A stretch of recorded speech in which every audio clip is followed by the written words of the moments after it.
When I start out to make a fool of myself, there's very little can stop me. If I'd known where it would end, I'd have never let anything start. If I had been in my right mind, that is. But once I'd seen her, I was not in my right mind for quite some time. Good evening, said I, thinking myself a very gay dog indeed. But here was a beautiful girl all by herself and me with plenty of time, nothing to do but get myself into trouble. Some people can smell danger. Not me. I asked her if she'd have a cigarette. It's my last one. I've been looking forward to it, so please don't disappoint me. But I don't smoke.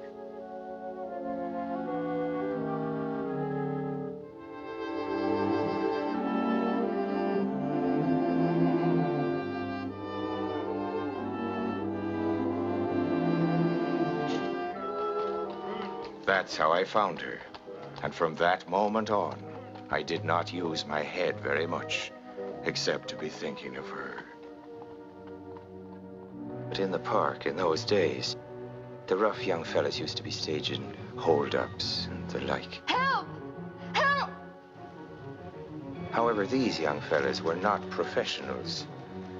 And that's maybe the reason why I start out in this story a little bit like a hero. Which I most certainly am not.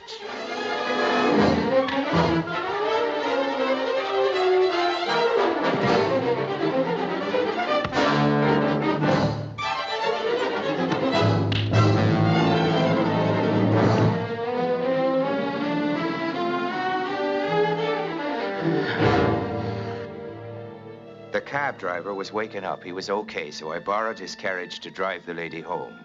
In a short while, she recovered herself and brightened up.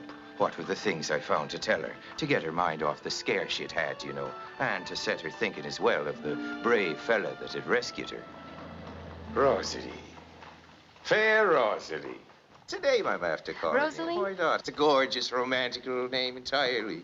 My name's Mike. You're a character. I'm nothing more than a poor sailor man, and him with the princess of Central Park riding along at his side, Princess Rosalie. I want to know, where does the princess come from? I don't know why she should tell you, but... Well, her parents were Russian, white Russian. You never heard of the place where she comes from. Would Your Highness care to gamble? Gamble? She's done it for a living. I bet you $1 I've been to the place where you were born. Chifu. It's on the China coast. Chifu. It's the second wickedest city in the world. What's the first? Macayo, wouldn't you say so? I would. I worked there. You worked in Macayo? Here's your $1. How do you rate Shanghai? I worked there, too. Yeah, as a gambler? Well... Hope you were luckier tonight. You need more than luck in Shanghai. Do you know what? What? I bet I could drive the cart from down there inside with you. There's a police car on the other road. No, we'd best get out of the park. The horse and cart would make it too simple for the cops to be finding us. You don't like them very much, do you, The Mike? cops, they can struggle along without our doing their work for them. Watch where you're going, Mike. Get that nag out of here. Now the cops are bound to pick us up. We'd best leave the cab here and walk. Whoa! You certainly don't like the police. I do not. My car's right there in the garage, anyway. Tell me, Michael, is there some reason why the police don't like you? Well, they never put me in jail. In America. You know, the nicest jails are in Australia. The worst are in Spain. What law did you break in Spain? I killed a man. Just now, you almost killed a girl. Is there a law against that? Try it. You won't like the jails in America. So they put you in jail for murder in this country? I didn't think so. There was a man killed his wife in Frisco last week. She'd gone to the icebox for a bit of supper. He thought she was a burglar, he said. He shot her 5 times in the head. Number 47. He had a good lawyer. Evidently, I saw his picture in the newspaper. Bainbridge or something. Bannister. Right, Arthur Bannister. It said he was the world's greatest criminal lawyer. Like the world's greatest criminal. Some people think he Here's your is. car, ma'am. Send the bill to my husband. If you're a sailor, Michael, there's a job for you. Would you like to work for me? I'd like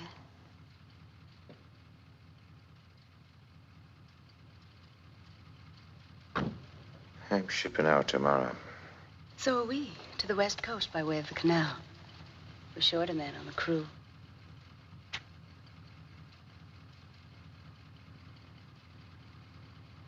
I'll make it worth your while. Could it be this you're looking for? You were smart to carry a gun, traveling alone in the park, but if you knew you had the gun in your bag, why throw away the bag? I meant for you to find it. I don't know how to shoot. It's easy. You just pull the trigger.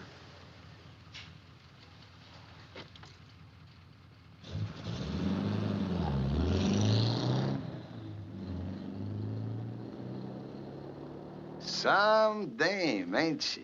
Yeah, and some car. Evening, Mr. Grisby. Mr. Bannister sent it all the way from San Francisco, just so she could have it here. Bannister? Arthur Bannister himself. Gee, some guys have all the luck. Personally, I don't like a girlfriend to have a husband. If she'll fool a husband, I figure she'll fool me. Now, New York is not as big a city as it pretends to be, so I spent the next day in the hiring hall, waiting for a ship. That way, big boob that I am, I thought I could escape her. SS American trader. Throw away those cigarettes and stunt your throat. Excuse me. I wonder if you could help me locate it. Mr. O'Hara. Michael O'Hara. Mike O'Hara? You mean Black Irish, the big hot that talks fancy? I don't know him myself. Yeah, I know him. Joe, call Mike O'Hara. Guy here wants to see him. Michael O'Hara, please step to the bulletin board. A man wants to see you. Shipmates? We was in Spain together. They started calling him Black Irish after what he did to them Finks back in '39. Yeah, Mike's got a lot of blood in him, but he knows how to hurt a man when he gets mad. You were asking for me, O'Hara? O'Hara? You're what they call an able-bodied seaman? Well, that's what they call it. You ever work on a yacht? No. I presume you can handle a speedboat. Well, I presume so. Do you drink? I beg your pardon. I asked you if you drink. Whatever's set in front of me doesn't have to be wholesome, just so long as it's strong. Do you drink habitually? May I ask, mister, if you're extending the invitation? Well, I guess it might as well be. Now, Mr. O'Hara, if you'll show me to the nearest bar, we'll sit down together and discuss your coming to work for me. My name is Bannister. Bannister? Uh-huh. Hey, boys, represent Mr. Arthur Bannister, the world's greatest criminal lawyer. He'll get you out anything. It's Jake Bjornsson and, Goldie, right? Chaim Goldfish is the name. Glad to know you, Mr. Bannister's wife sent him to get me. Isn't that right, Mr. Bannister? Now, Mr. Bannister is going to buy us all a few drinks while I entertain myself by refusing to go to work for him.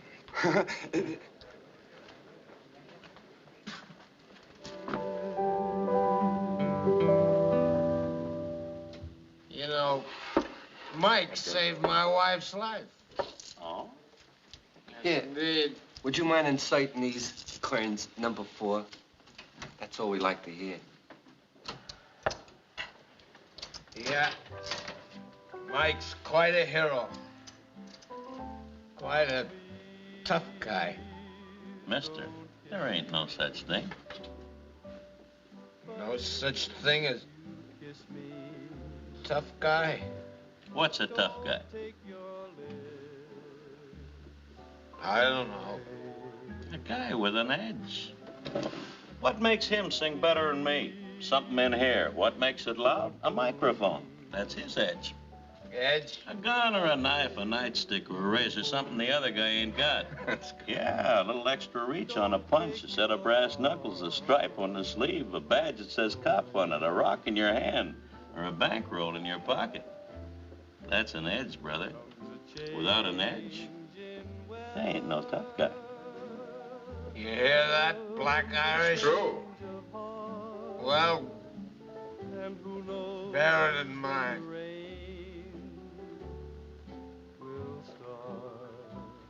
Yeah, but what makes him sing prettier than you? Naturally, someone had to take Mr. Bannister home. I told myself I couldn't leave a helpless man lying unconscious in a saloon. Well, it was me that was unconscious, and he was exactly as helpless as a sleeping rattlesnake. Say, it's nice of you, Michael, to be so nice to me when I'm so drunk.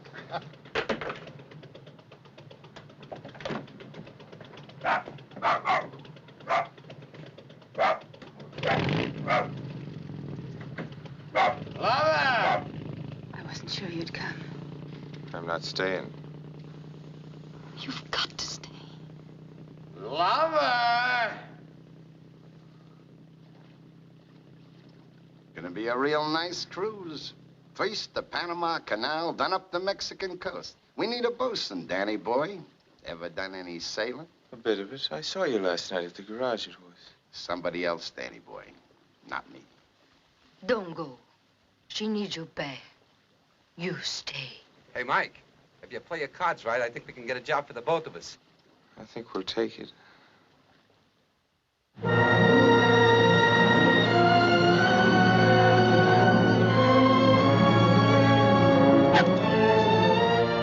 And what was I, Mike O'Hara, doing on a luxury yacht, pleasure cruising in the sunny Caribbean Sea?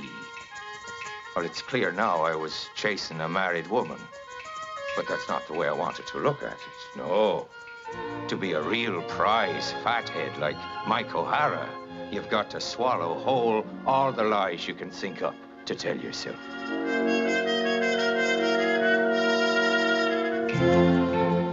Our little expedition spent some weeks in the West Indies, dawdling around, seeing the sights, laying in supplies, and getting into more trouble.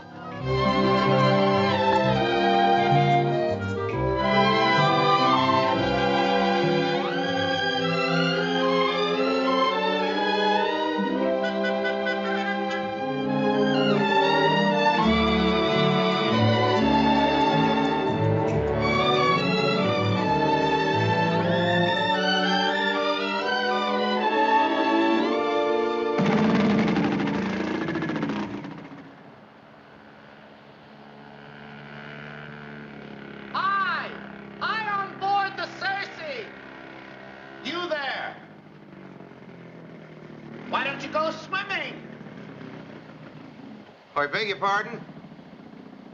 I say, why don't you go swimming? I didn't bring a swimming suit along on the job, sir. You ought to the next time. There won't be a next time, sir. I'm quitting. Well, my trunk's out to fetch you. You find him in the locker in the cabin. I suppose you're wondering who I am, fella. I think I saw you in New York. I flew in this morning, by way of Havana. I'm George Grisby, you know. Grisby and Bannister. Where is everybody? Gone ashore? Well, most everybody. My partner, too? Mr. Bannister? That's right. And the lady? Oh.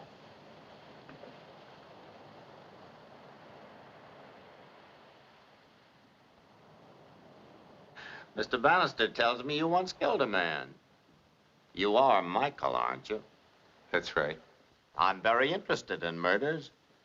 Forgive me if I seem inquisitive, but where'd it happen? At Murcia. How'd you do it?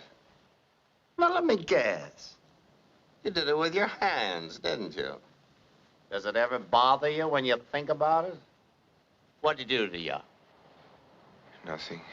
You just killed him for the fun of it, eh? He was a Franco spy. There was a war on at the time. Then it wasn't murder, I suppose. Tell me, would you do it again? Would you mind killing another man? I'd kill another Franco spy. I was on a pro-Franco committee, fella, during the Spanish War. Would you kill me if I gave you the chance? I may give you the chance. Michael! Michael! Before Lee went ashore, did he make up some lunch for me? Yes, ma'am. Is there enough for two? I'm sure I don't know, sir. Why don't you ask Mrs. Bannister? You ask her. Would you like a good paste in the eye, sir?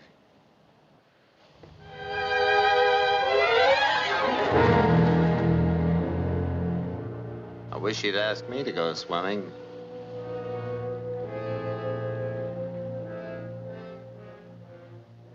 She'll ask you. wait and see.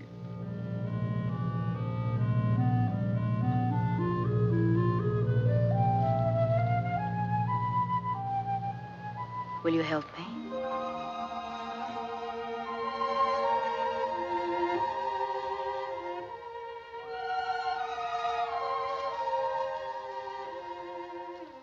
Give me a cigarette. I'm learning to smoke now. Ever since that night in the park, I've been getting the habit. Do all rich women play games like this? Call me Rosalie.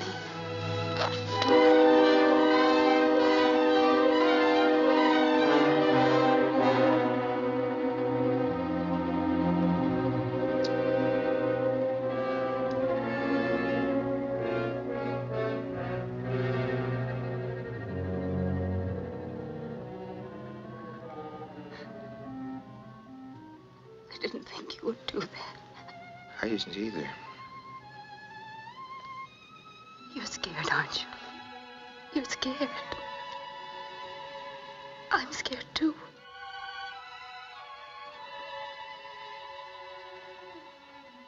You think you needed me to help you? You're not that kind, sure. If you need anything, you help yourself. I'm not what you think I am. I just try to be like that. Keep on trying. You might make it. Oh, Michael. What are we scared of?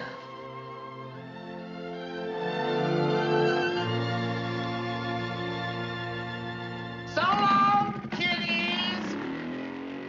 Now he knows about us. I wish I did. Bye-bye.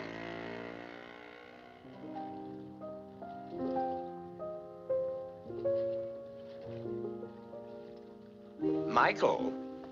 Yes, sir. Michael, Mr. Grisby has just told me something I'm very sorry to hear. Lover, this really concerns you more than anyone else. Don't take your arms away. According to George here, Michael is anxious to quit. Comes a change in weather. Did you know about that, lover? No, I didn't. Shut up, George. What's the matter, Michael? The hour's too long? No, sir. How about the money? I don't care about that, sir. So money doesn't interest you, Michael. Are you independently wealthy? I'm independent. Of money? Before you start that novel Elsa says you're going to write, you better learn something. You've been traveling around the world too much to find out anything about it. That's good, Arthur. Well, sir, I've always found it very sanitary to be broke. That's good too, Arthur. Shut up, George. Money cannot bring you health and happiness, etc. Is that it? Without money, I'd be flat on my back in the ward of a county hospital. Look at this yacht. It once belonged to Jules Backrack, the great Backrack, who kept me out of his club because my mother was a Manchester Greek. I got him on perjury. He died bankrupt. And here I am. George. Each man has his own Like idea of this happiness, of course. I haven't got a match. But money is what all of us have in common. Take Bessie here. She used to work for Backrack. I pay her more, don't I, Bessie? Yes, Mr. Bannister. Her salary means happiness. It means a home. 3 rooms for 2 families. Bessie's a grandmother and a widow, and only one of the boys is working. Isn't that right, Bessie? Yes, sir. Yes, of course it is. So Bessie goes to church every Sunday she gets off, and prays to God she'll never be too old to earn the salary I pay her.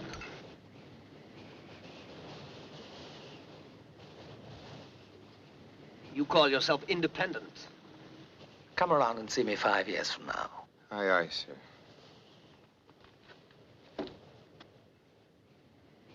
Sing it for us again, lover. Why do you stand for that, Bessie? I'm quitting. Why don't you? You heard him, Mr. Poet. I need the money. Talk of money and murder. I must be insane. Or else all these people are lunatics. That's why I can't leave. That poor little child he married. Somebody's got to take care of her. Don't hold me, but if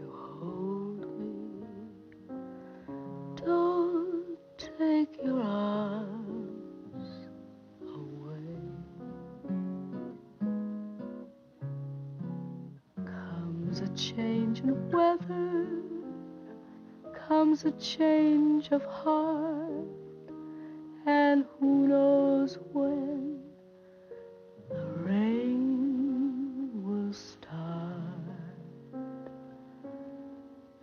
So I beg you, please don't love me, but if you love me, then don't take your lips or your arms or your love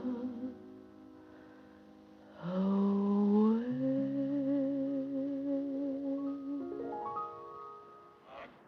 Rub, rub, Glosso Lusto in your hair. Keep it Glosso Lusto bright.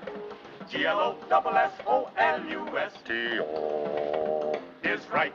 Glosso Lusto. So remember, ladies, use Glosso Lusto. Pleases your hair, pleases the man you love. Will you help me?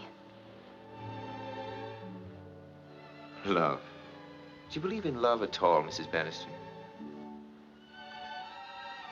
Give me the wheel.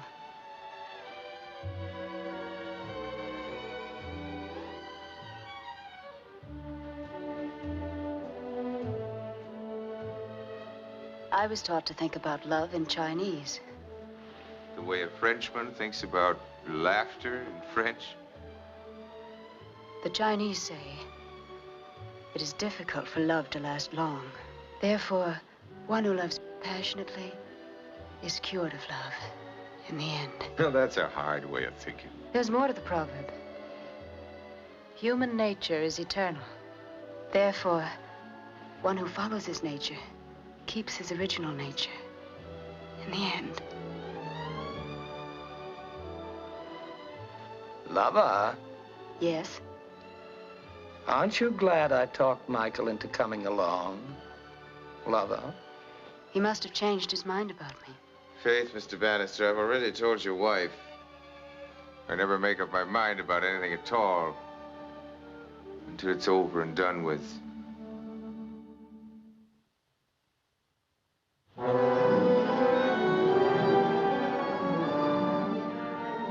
I'd like to, but I can't deny that Mr. Bannister did try to give his wife the things she wanted.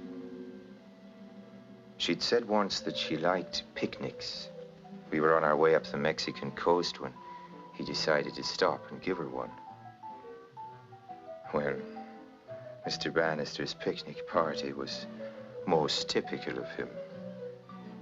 A lot of trouble and a great deal of money went into it, but it was no more a picnic than Bannister was a man. Listen, when you hear what I got for you, you'll say you bought it cheap. Sid, we've worked a lot of cases together. I'll be sorry if we have to make this one the last. But listen, this is There's a hot. plot against my life, correct? I'm going to be murdered. Isn't that the information you're peddling? I'm going to be killed. Why, Sid, don't you think I know about it? All about it? Now leave me alone. I want to enjoy myself.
Michael, I tried to tell you before. He isn't really a steward.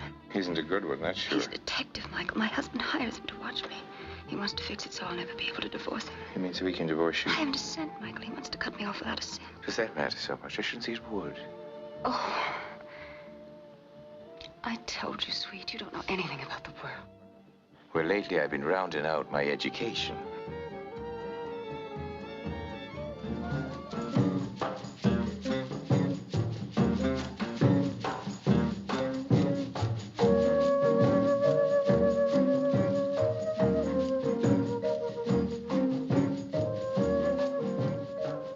I'll say this much for you, Arthur. When you give a picnic, it's a picnic. Time for another? Arthur. Time for another. You know what? Michael still What? insists. I beg your pardon? I said what? Michael still insists on quitting. Why shouldn't he? Oh, no. I think Arthur ought to try and make him If he wants stay. to go, let But him. George likes to have him around, lover. Michael's so big and strong. Makes a good bodyguard for you.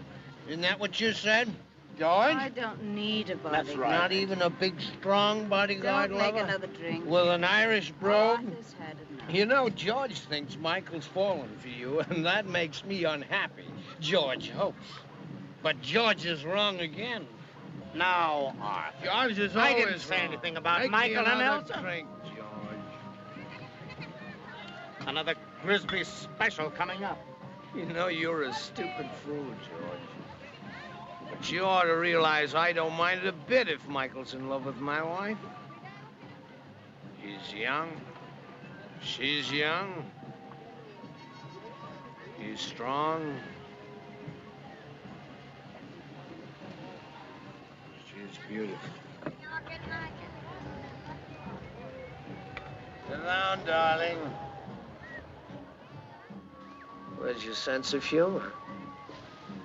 I don't have to listen to you talk like that. Oh, yes, you do, lover. No, Arthur. You leave Elsa alone. Come to think of it, why doesn't Michael want to work for us? Why should he? Why should anyone want to live around us? Where's his sense of adventure? Broom! Broom! Excuse me, sir. He's over there eating. Tell Michael to step over here for a moment. Aye, sir.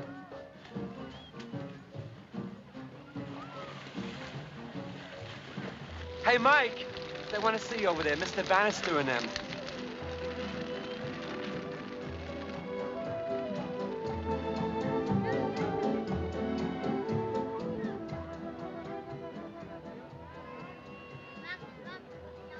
Well, Michael, Well, Mr. Bannister. my wife's lost her sense of humor, Michael, and you've lost your sense of adventure. Sit down and have a drink. Give him a drink, George. And don't look so shocked. Michael may not be in the social register, but then neither are you anymore.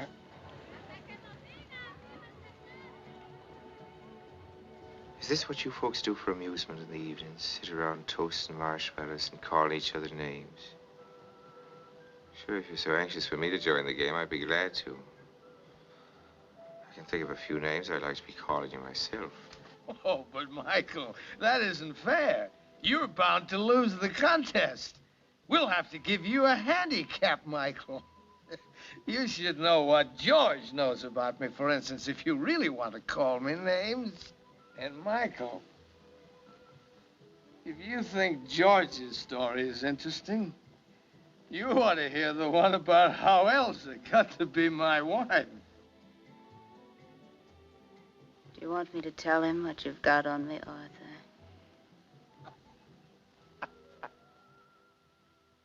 Do you know, once, off the hump of Brazil, I saw the ocean so darkened with blood it was black, and the sun fainting away over the lip of the sky. We'd put in at Fortaleza, and a few of us had lines out for a bit of idle fishing. It was me had the first strike. A shark it was. Then there was another, and another shark again. It all about the sea was made of sharks, and more sharks still, and no water at all. My shark had torn himself from the hook. And the scent, or maybe the stain, it wasn't him bleeding his life away. Drove the rest of them mad. Then the beasts took to eating each other. In their frenzy, they ate at themselves. You could feel the lust of murder like a wind stinging your eyes. And you could smell the death reeking up out of the sea. I never saw anything worse until this little picnic tonight. And you know, there wasn't one of them sharks in the whole crazy pack that survives. I believe in you now.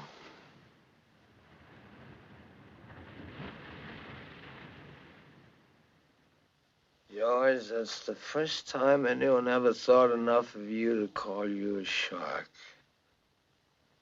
You're a good lawyer. You'd be flattered.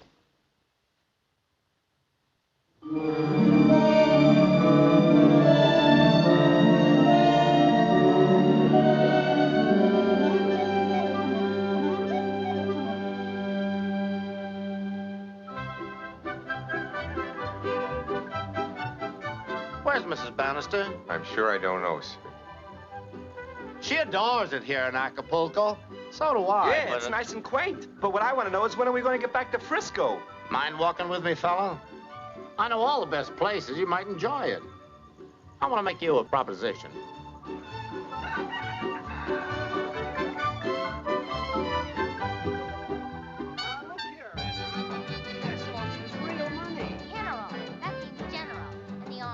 Beautiful, isn't it? The beach, you mean, or the tourists? Everything. That is a fair face to the land, surely, but you can't hide the hunger and guilt. It's a bright, guilty world.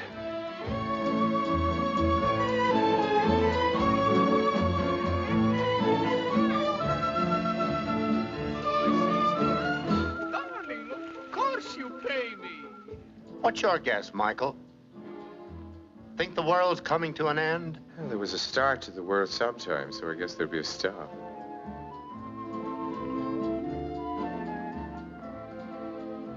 It's coming, you know. Oh, yeah. Got to come. First the big cities, then maybe even this.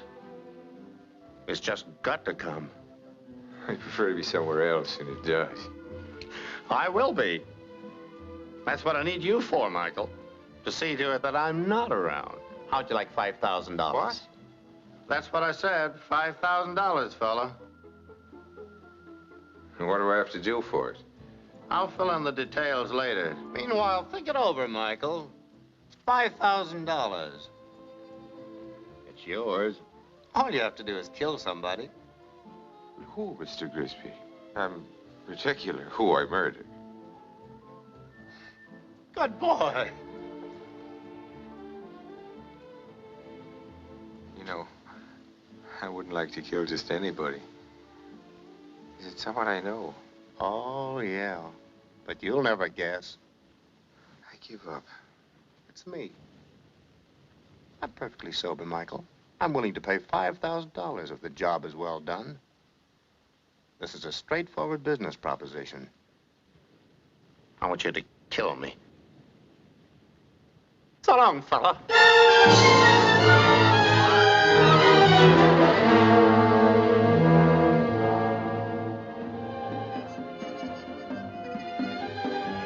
Elsa.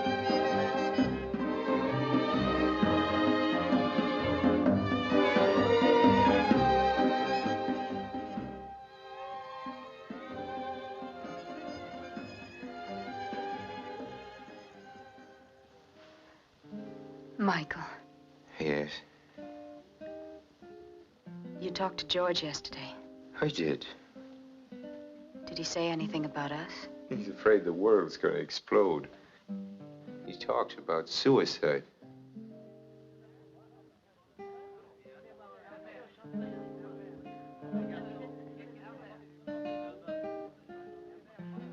I've thought of that sometimes. Suicide? Do you think it's wrong, Michael? I don't know. Would you kill yourself if you had to? I don't I've looked at those pills so many times. Pills? The ones my husband takes to kill the pain. And wondered if enough of them would kill my pain. The pain of just being alive? Mr. Grisby wants to be cured of that pain. He wants me to cure him. Mr. Grisby wants me to kill Mr. Grisby. I'm sure he's out of his mind. He's not sane. Neither is Arthur. Your husband can take care of himself. What do you want? Beautiful moon. Nice night for it, ain't it, Mr. O'Hara? You didn't answer me, Mr. O'Hara. You ought to speak when you're spoken to. I'd hate to have to report you to the lady's husband. I said it's a nice night for it. Oh.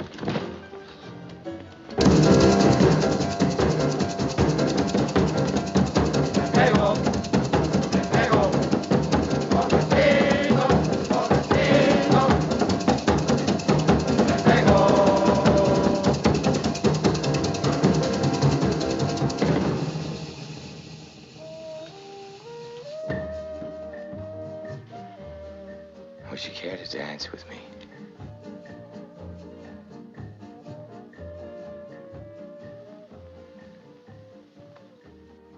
Stop crying. I can't stand for you to cry. You know what Broom's been doing. Spying on you. Sure, I'm going to take you where there aren't any spies. Michael, where? A long way off. Some one of the far places. Far place? We're in one of them now. Running away doesn't work. I tried it. Everything's bad, Michael. Everything. You can't escape it or fight it. You've got to get along with it. Deal with it. Make terms. You're such a foolish knight-errant, Michael. You're big and strong, but you just don't know how to take care of yourself. So how could you take care of me? Mike. Mike! Hey, Mike! If you'll pardon me this intrusion, there's a couple of police officers out here. Cops? I don't speak their language, see? And they wants me to identify this guy. What's the Spanish for drunken bum?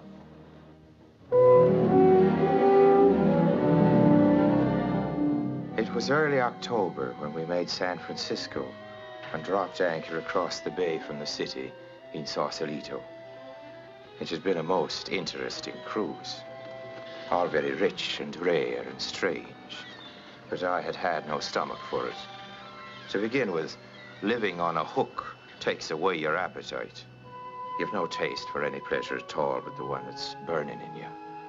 But even without an appetite, I had learned it's quite amazing how much a fool like me can swallow. Please, Michael, be careful.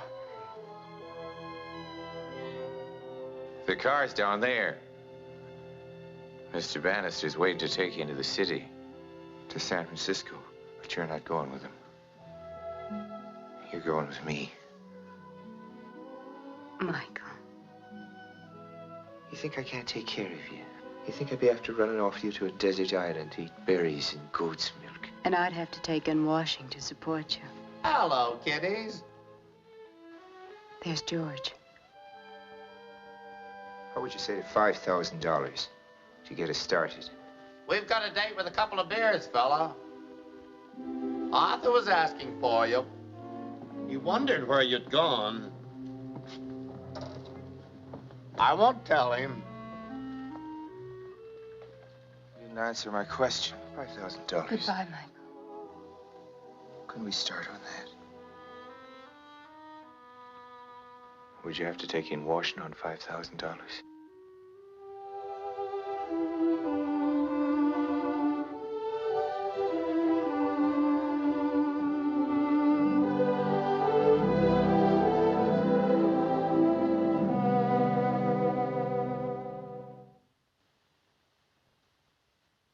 Sit down. I suppose you're wondering what's behind my little proposition.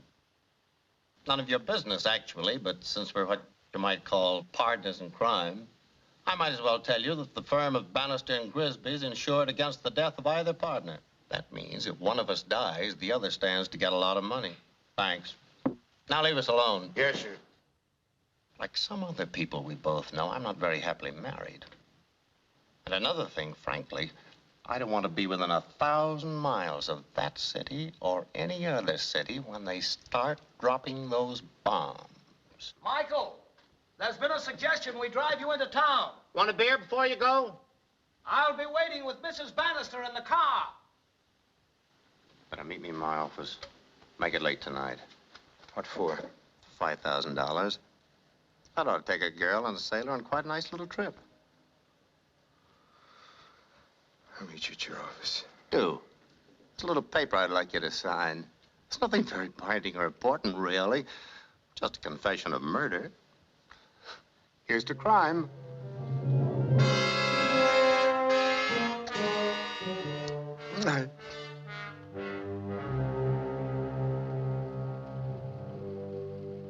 She said meet you at the aquarium, 9 o'clock, before many people there. The aquarium? Oh, if you ever need a good lawyer, Michael, let me know. I, Michael O'Hara, in order to live in peace with my God, do freely make the following confession. On the evening of August 9th, that's tomorrow night, fella, I shot and killed Mr. George Grisby, placing his dead corpse in the Sausalito Bay. Just a minute. What you're reading there, am I supposed to have written it? It's your confession. This is the easiest 5,000 you're ever going to earn, fella. Why don't you do it yourself? Commit suicide? Me? Don't be silly. Suicide is against the law. And we're not going to break the law. This is going to be murder, and it's going to be legal. I want to live, but I want to vanish. I want to go away and change my name and never be heard of again. But that costs money. And it isn't easy nowadays. If they're looking for you, they'll find you. Unless they think you're dead. They'll find you even on the smallest island in the South Seas. That's where I'm going to be, fella. On that smallest island. I'll mail the rest to you after the murder.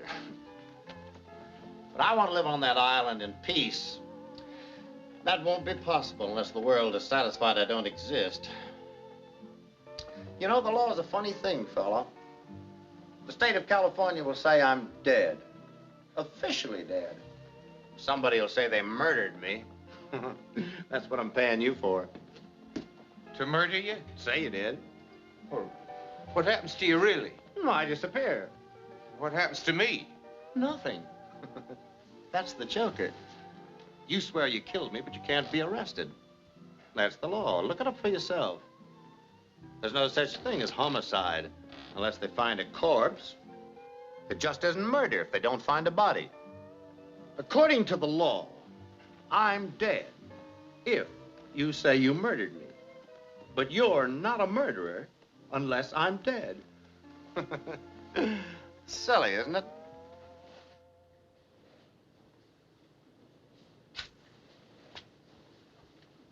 I've never seen an aquarium. Would you show me about? I couldn't think where else we could meet. Only tourists come here and school children. And lovers? Oh, Michael. Fair You Rosalie. love me very much. I do. Do you still want to take me away with you? Why do you ask me that? Tell me where we'll go, Michael. Will you carry me off with you into the sunrise? Stop tormenting me. I'll take proper care of you. You won't starve. I don't care where it is, Michael. Just take me there. Take me quick. Take me.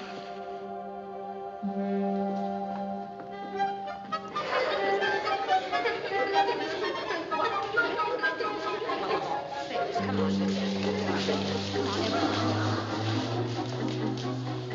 Come on. Hey, look, I want to see you.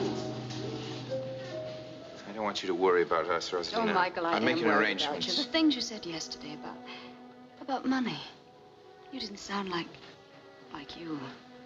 You're not going to try anything foolish, are you? I'm afraid so. Something very foolish indeed. I, Michael O'Hara, in order to live in peace with my God, do freely make the following confession. Read the last part. That explains the whole of it.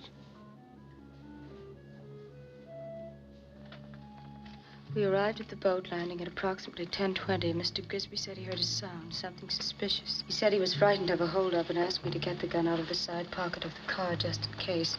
I reached in and got the gun, but I had hardly taken hold of it when the gun went off by accident in my hand. Then I saw that Mr. Grisby was all covered with blood. It took me a minute to realize that Mr. Grisby was dead, to realize that I, Michael O'Hara, had killed him. But I don't understand, Michael.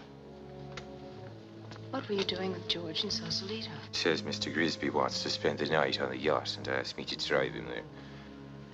That's when I killed him. You see, with the rough tide there is in the bay, they wouldn't recover the body if there was one. You don't understand, darling. He isn't dead yet. Grisby's alive. He won't be murdered till tonight. Is that foolish enough for you? My husband wrote that thing and got you to sign it for him. It's one of those famous Bannister tricks. No, it's Grisby's idea. It seems Mr. Grisby wants to disappear, and this is a scheme of his to get himself declared dead.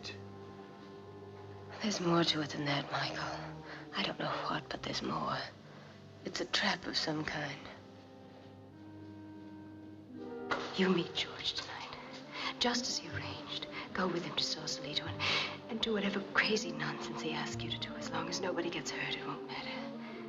But don't let him out of your sight. Maybe George isn't as big a fool as he seems to be, but I'll swear my husband's behind this whole thing. Oh, Michael, why did you let yourself get dragged into it? Sure, because I'm a fool. A deliberate, intentional fool. And that's the worst kind. How didn't you know? Yes, my beloved fool. I know.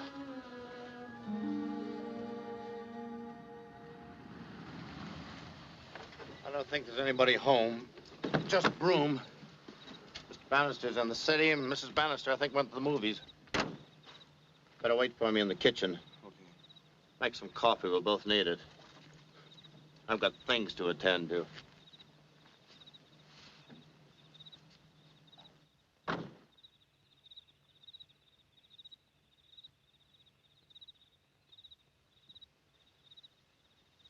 Well, I wonder am I the only one that's on to you and her? Who?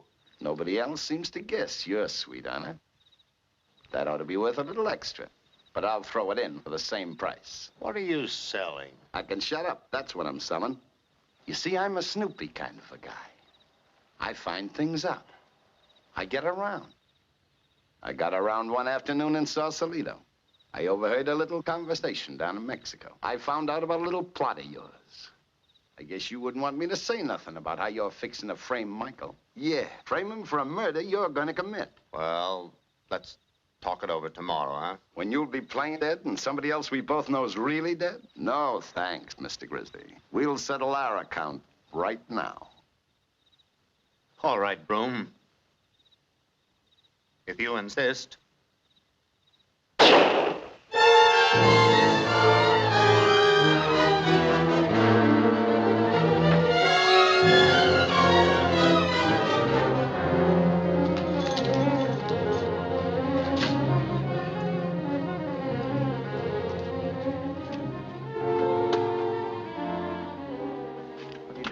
Oh, hello, Michael.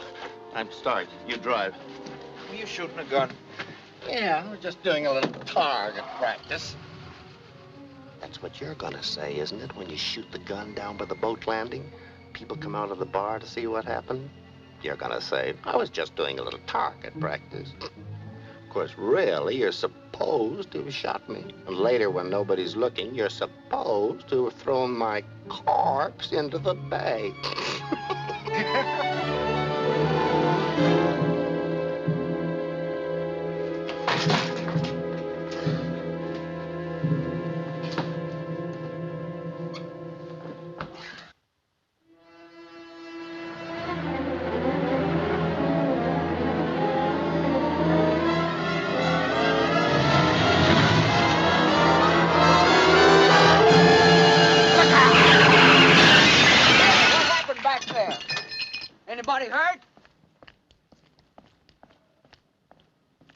Kind of banged it up, mister. Yeah. Our fault, I'm afraid.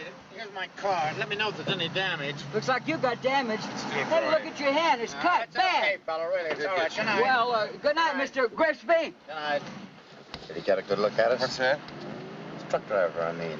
He'll make a good witness. What? He'll testify he saw us just before the murder.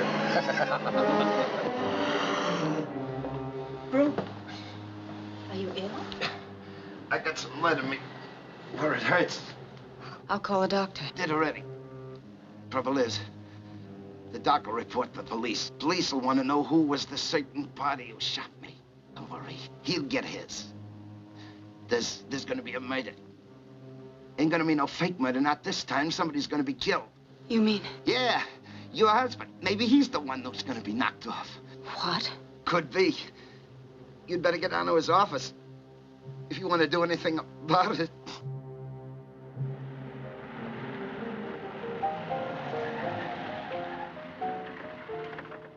What are you doing? Getting blood all over the floor of the car. My blood. It's perfect. If you shot me, there would be blood, fella, see? Now, when you get back to the garage, start washing out the blood stains. You're trying to wipe out the evidence, see? But be careful not to do such a good job that they can't analyze the stains. Just try to wash that out. Now, come on, get the guns in the glove compartment. Good. Come on now, let's go.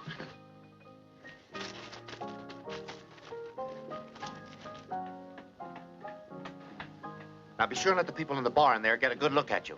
They're bound to ask about the shooting. Just say you're doing a little target practice. Be sure and wait until you hear the speedboat get away. Understand? Where you going? Give me that cap. What are you laughing at? Wait and see.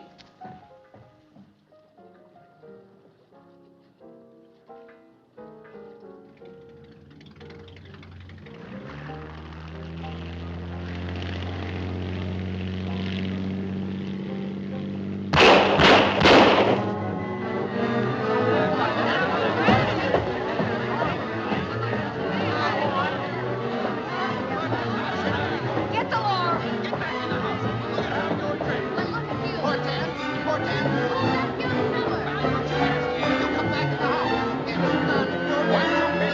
People get some sleep around here. Somebody said they heard a shot. Hey, what are you doing with that gun? I was just doing a little target practice. Where are you going with it now? Is he drunk? He's soused.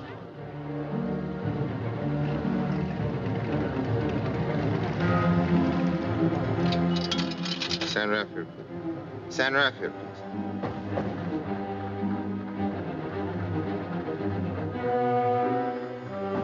Hello, I want to speak to Mrs. Bannister.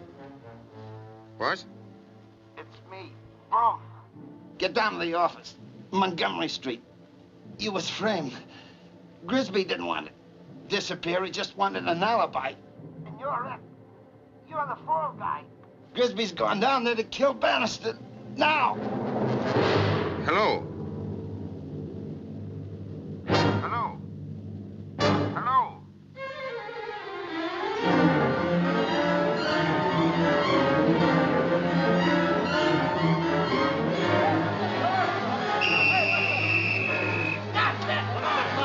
Stop the car! Am I too late? What do you Save Mr. Bannister. Who? Arthur Bannister. Hey, that's blood, ain't it? Sure it's blood. All over his Let go of me, clothes. will you? That thing all over the sink. Where? Will you let go of me? All right. Blood all over. Give us your name. Michael O'Hara. Will you tell me what happened? Hey, listen to that paper I found on his It's nothing. I want to know about Mr. Bannister. Go ahead, Joe. I'm Michael O'Hara. In order to live at peace with my God... Yes, Michael? You were asking for me? Pardon me, please. Do freely make the following confession. Confession? On the evening of August 9th, I shot and killed George Grisby. Then it wasn't you that was killed. It was him, Grisby. Hello, darling.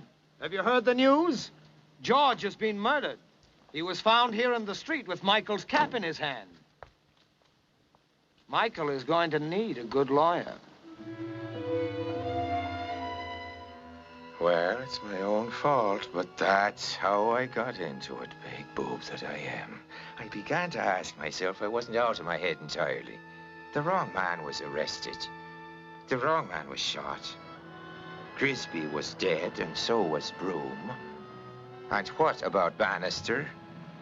He was going to defend me in a trial for my life, and me charged with a couple of murders I did not commit. Either me or the rest of the whole world was absolutely insane.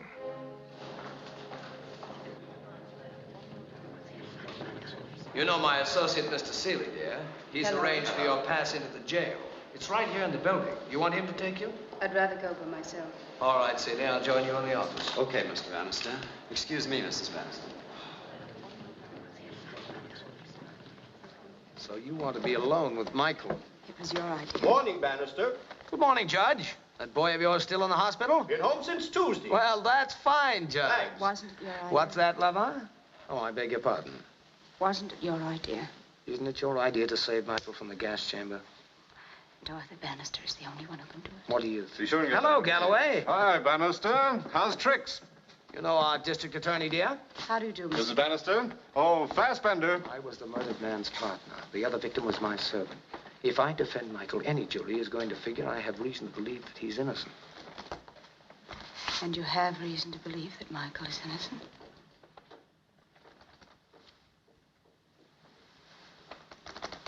I hear that Galloway is going to say that Michael took George's corpse into the city in our speedboat. But he didn't. We can prove. Prove? George couldn't have taken it. Why not? Well, how could he get back? Back where? To the yacht, naturally. The speedboat couldn't have driven itself. Or maybe it was George's ghost. Maybe the boat just drifted back. Now, lover, Michael has got to plead excusable homicide. But you can prove he didn't do it with his gun. They already know it wasn't Michael's gun that killed George. The gun that did kill George can't be found, lover, so we can't prove that Michael didn't shoot it. And it was Michael's gun that killed Broom. Now, Michael is going to need everything that the greatest living trial lawyer can do for him. Our good district attorney over there has worked up a beautiful case. The truck driver, the fat saloon keeper down at the docks, they'll be effective witnesses. And he'll know how to handle them. And then there's this crazy confession. But Michael has an explanation. Explanation? You think it's funny? Funny? You mean that story about how George hired Michael to kill George? To pretend to kill him. Really? Why would George want to disappear? Michael said something about partnership insurance. What? Partnership insurance. Which he, George, wanted to collect. Yes, yes. And he, George, wanted everybody to think he was dead. Yes. Dead so that he could collect the insurance. Yes. Well, if he was dead, how could he collect? Now, lover, if your Irishman doesn't want to go to the gas chamber, he's going to have to trust me. But you... do you trust him? I wouldn't trust him with my wife. You want to make sure he doesn't get off, don't you? I've never lost a case, remember? Besides...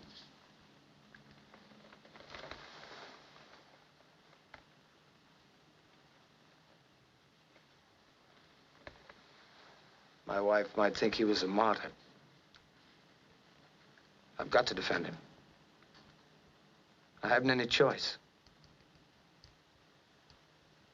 And neither have you.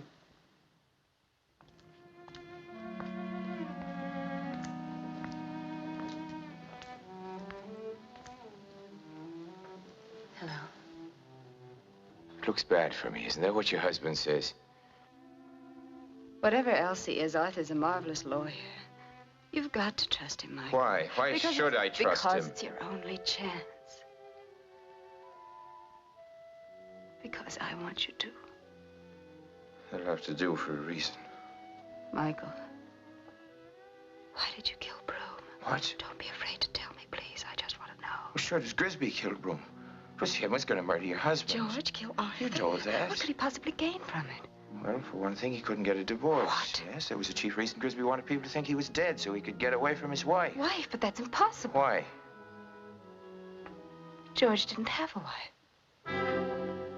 He wasn't married.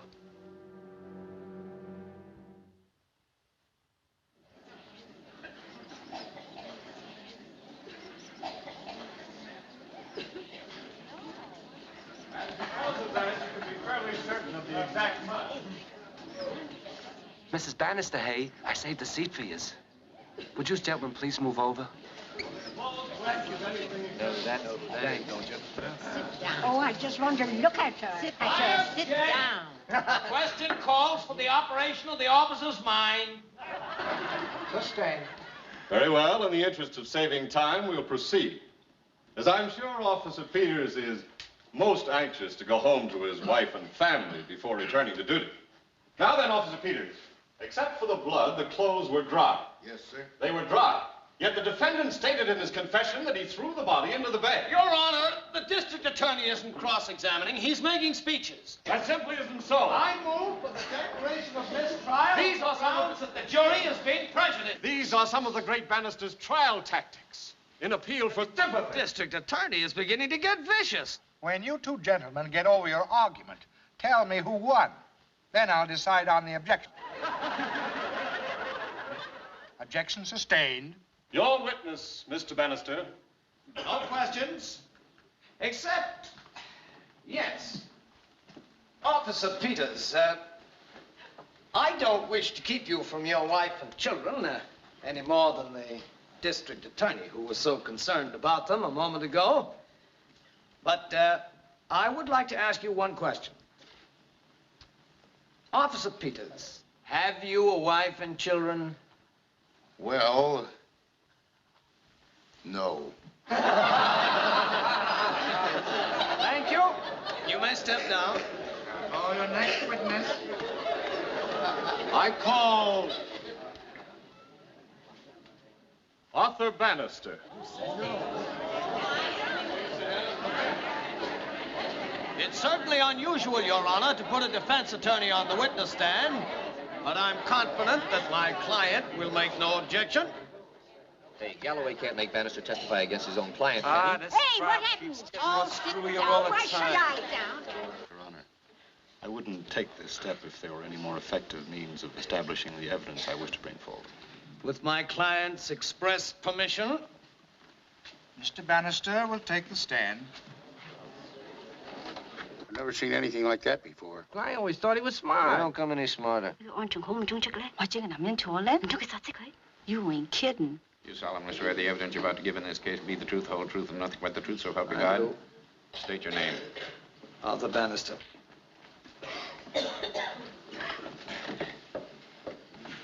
Mr. Bannister, you are a member of the bar. I am. And have been for a number of years. That is correct. The defendant, Michael O'Hara, worked as a member of the crew of your yacht. Yes. Did he seem happy in his job? I beg your pardon? You had your back turned Did and he seem happy in his Reasonably job? so. Did you get that answer? I did, sir. Reasonably so. As a matter of fact, wasn't he threatening to quit? Yes. Did you know, Mr. Bannister, that right after the murders, we found the defendant's bags packed and everything put away in readiness for an immediate departure? Yes. Well, in your experience as an attorney, would this not indicate premeditation? The district attorney is again making speeches, Premeditation and plan making for flight? speeches and drawing conclusions. I am not drawing you conclusions. You are drawing Now, conclusions. gentlemen. And he is asking improper questions in order to Improper questions, influence Your the Honor, jury. I think- And I must ask I'm Your afraid- Honor to declare a mistrial. Overruled. Exception. No further questions. Would Your Honor kindly explain to the jury that since the district attorney has placed me in the position of a witness, that I am permitted, as the defense attorney, to cross-examine myself? These are more of the persuasive Mr. Bannister's trial tactics. The jury is so instructed. Question. Mr. Bannister, did the defendant say anything as to why he had taken the job? Answer. Yes, Mr. Bannister. He reminded Mr. Bannister that Mr. Bannister had to go to the Seamen's Hiring Hall and use his persuasive powers to convince the defendant to take the job. Question. Can you think of anything else, Mr. Bannister, that is relevant to this inquiry? Well, I found this boy to be clean-cut, courageous, resourceful, honest, hardworking question. Now, Mr. Bannister, please answer the question yes or no. Can you think of anything else that is relevant to this issue? Answer. No. Very well. Thank you, Mr. Bannister. You may step down. Your Honor, I have a subpoena for a witness who was present in the courtroom. May I have the bailiff serve it at this time? Bailiff, we'll serve the subpoena.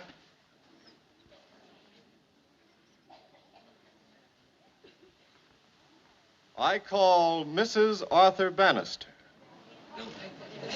There's no law that says she doesn't take that, is there? I don't know. Sit down. Sit down and mind your own business.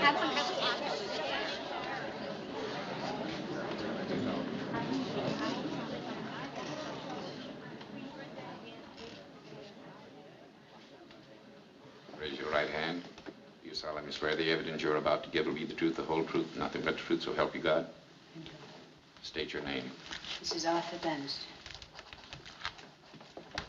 Mrs. Bannister, did you ever have guards to police your house or the yacht on which you've just made a cruise?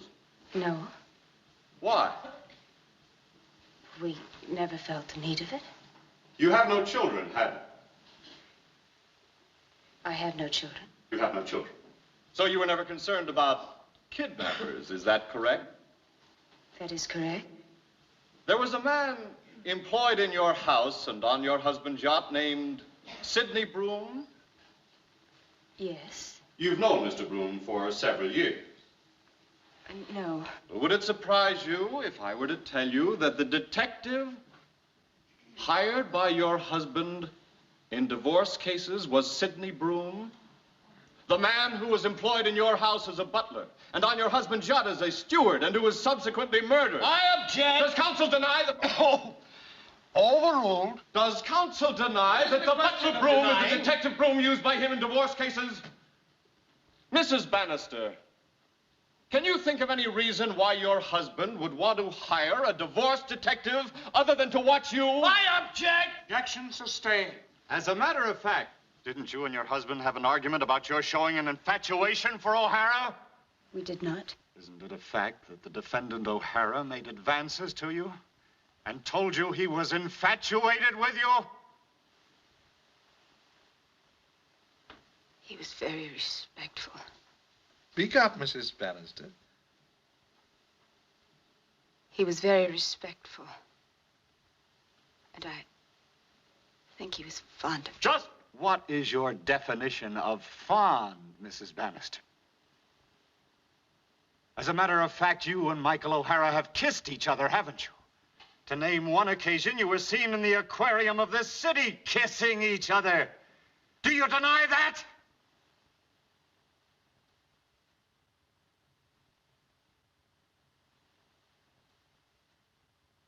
No. No further questions. Your witness, Mr. Bannister. No questions. The State Department has refused any comment.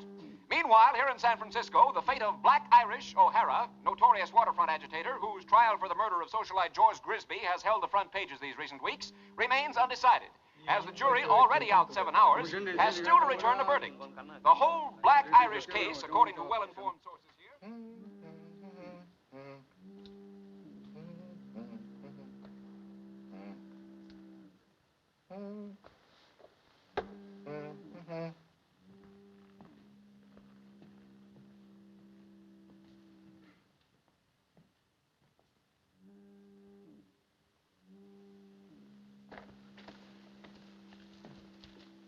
How long do they take, usually? Can't ever tell about it, Jimmy.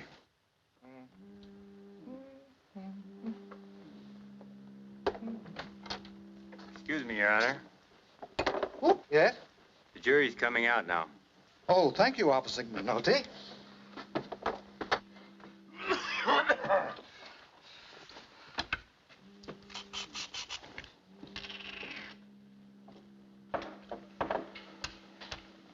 By the way,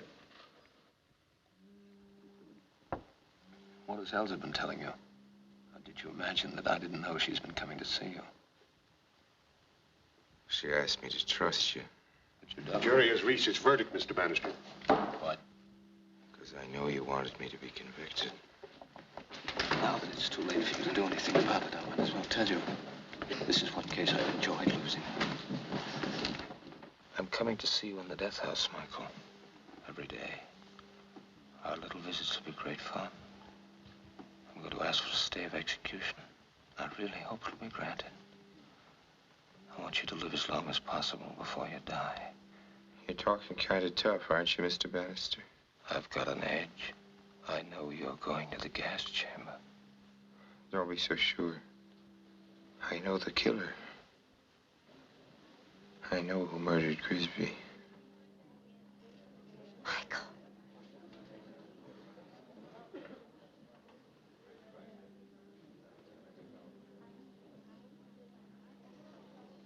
Ladies and gentlemen of the jury, have you arrived at a verdict? We, the jury. Hey, wait a minute. Tyson Films! My chain!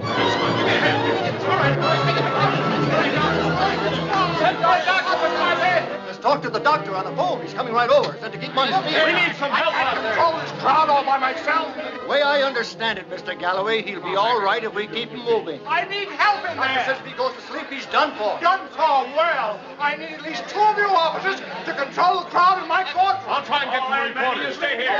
You do not have I'll see the reporters. Mr. Galloway. I'll see the reporters myself. We have to prepare a statement. That's it, Benny. Keep him walking. All right, Mr. Galloway.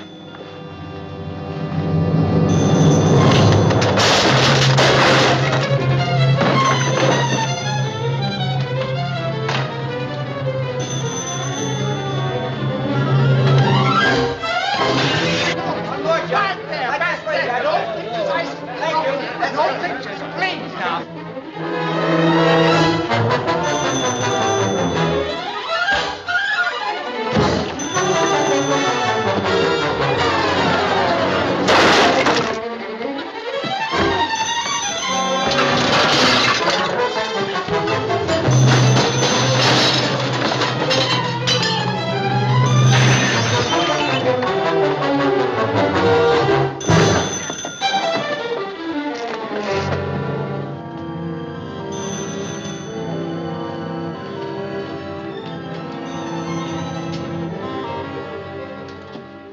Stay close together now while I escort you out to dinner.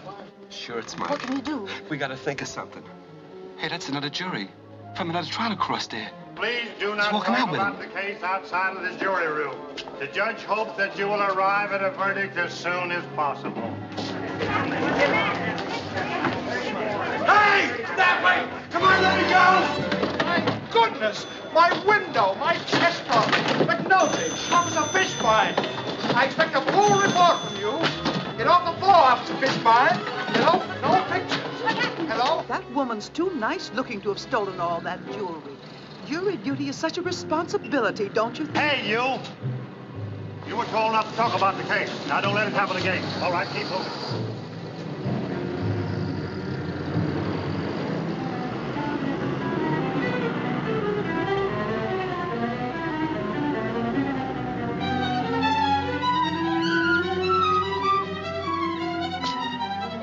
Elsa!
làm sao mày có kìa kìa không á? Cô hướng là ai hay doãn thôi. 頂住啊！你件四人入去。佢唱下杯。一張票。個西人坐喺邊處啊？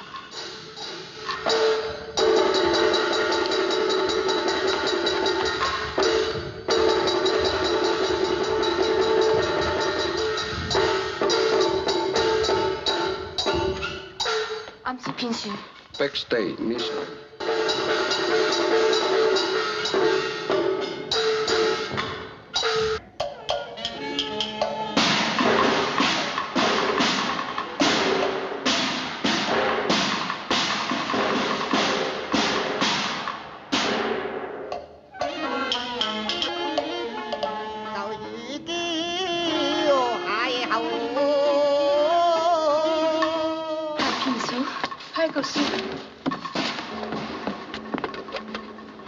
啱先呢張，呢張住個，打俾住啊！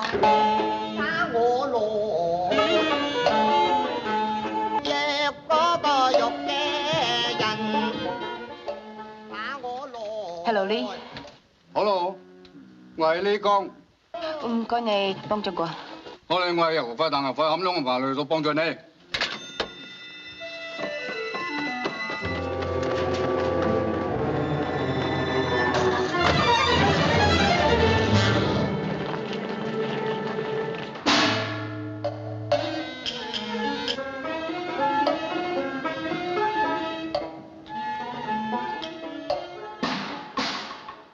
Why did you do it, Michael? I didn't. I'm not guilty. Oh, the pills, you mean the pills. I saw you begging me to swallow them, begging me with your eyes, but you didn't mean for me to take them all, of course, so I held some back, but not enough. I took too many of the pills. I'm faint. And now what? But I've got to find something Don't you first know they'll before I catch you? faint. Where do you I've think got you to can find hide? that gun. Gun? What? I've got to find the gun that killed Grisby. It'll prove I'm innocent. Well, I phoned our servant Lee. We're trying to arrange something, someplace to take you. Just wait here quietly and watch the play.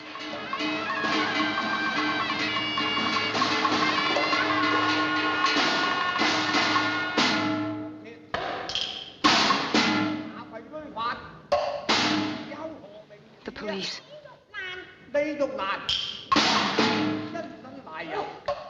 Put your arms around me.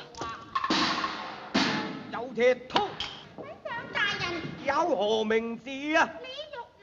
李玉蘭，因身賴有。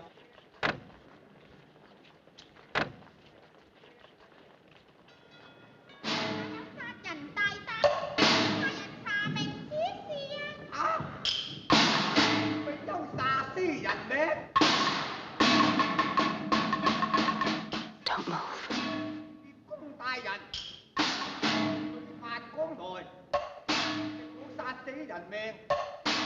Don't you move. I told you not to move. I mean it. I found the gun. You killed Grisby, yes. You're the killer.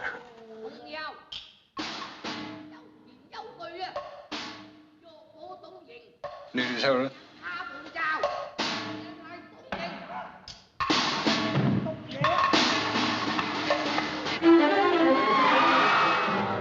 I was right. She was the killer. She killed Grisby. Now she was going to kill me. Her servant Lee and his friends smuggled me out in the darkness and hid me where I'd be safe from the cops. Not safe from her. One of the Chinese worked in an amusement park. It was closed for the season. An empty amusement park makes a good hideout. And she wanted me hidden.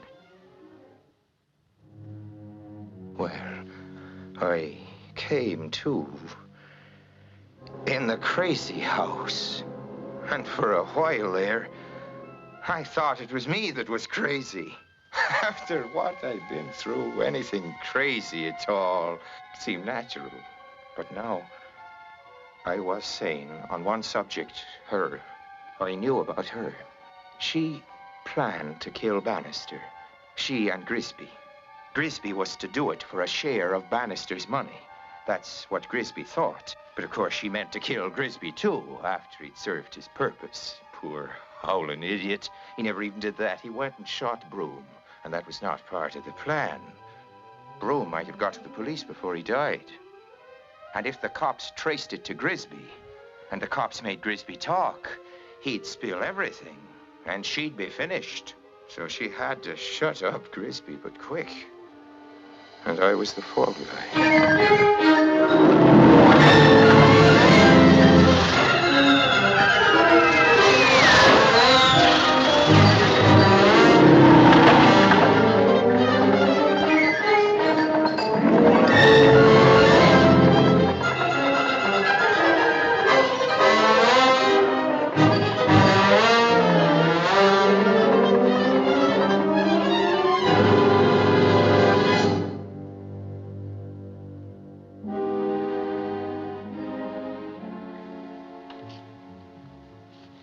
In here, we're less likely to be heard. I was thinking it was only your husband you wanted to kill.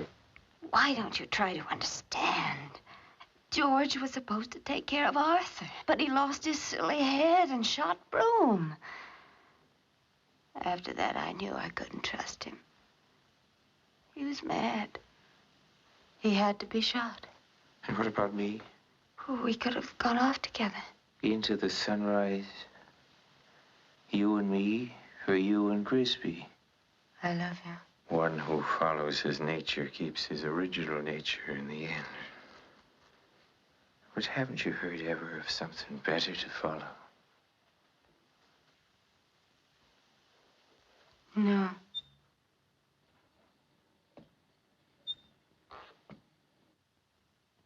I knew I'd find you two together. If I hadn't, Elsa, I might have gone on playing it your way. You didn't know that, but you did plan for me to follow you. You've been drinking. I presume you think that if you murder me here, your sailor friend will get the blame, and you'll be free to spend my money. Well, dear, you aren't the only one who wants me to die. Our good friend, the district attorney, is just itching to open a letter that I left with him. The letter tells all about you, lover. So you'd be foolish to fire that gun. With these mirrors, it's difficult to tell. You are aiming at me, aren't you? I'm aiming at you, lover. Of course, killing you is killing myself. It's the same thing. But you know, I'm pretty tired of both of us.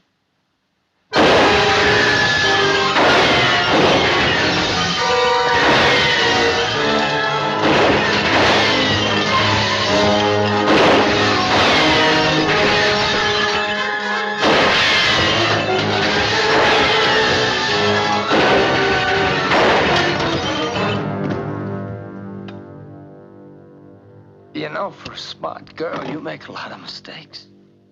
You should have let me live. You're gonna need a good lawyer.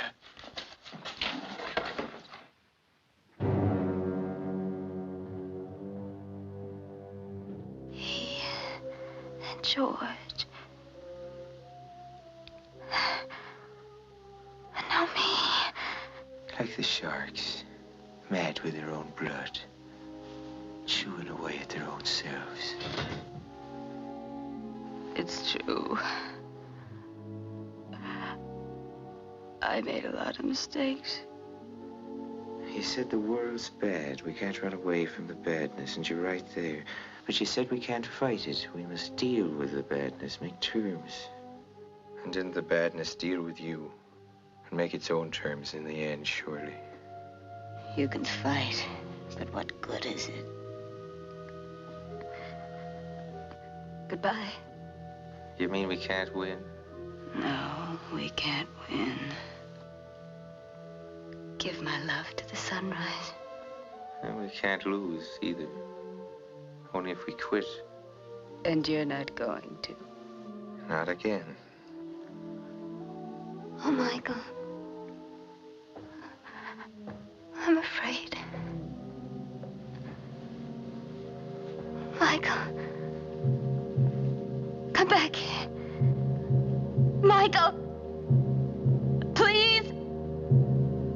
I don't want to die.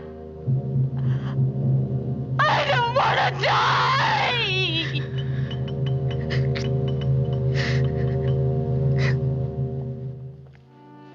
want to call the cops, but I knew she'd be dead before they got there. And I'd be free. Bannister's note to the DA'd fix it. I'd be innocent officially, but that's a big word, innocent. Stupid's more like it. Well, everybody is somebody's fool. The only way to stay out of trouble is to grow old, so I guess I'll concentrate on that. Maybe I'll live so long that I'll forget her. Maybe I'll die trying.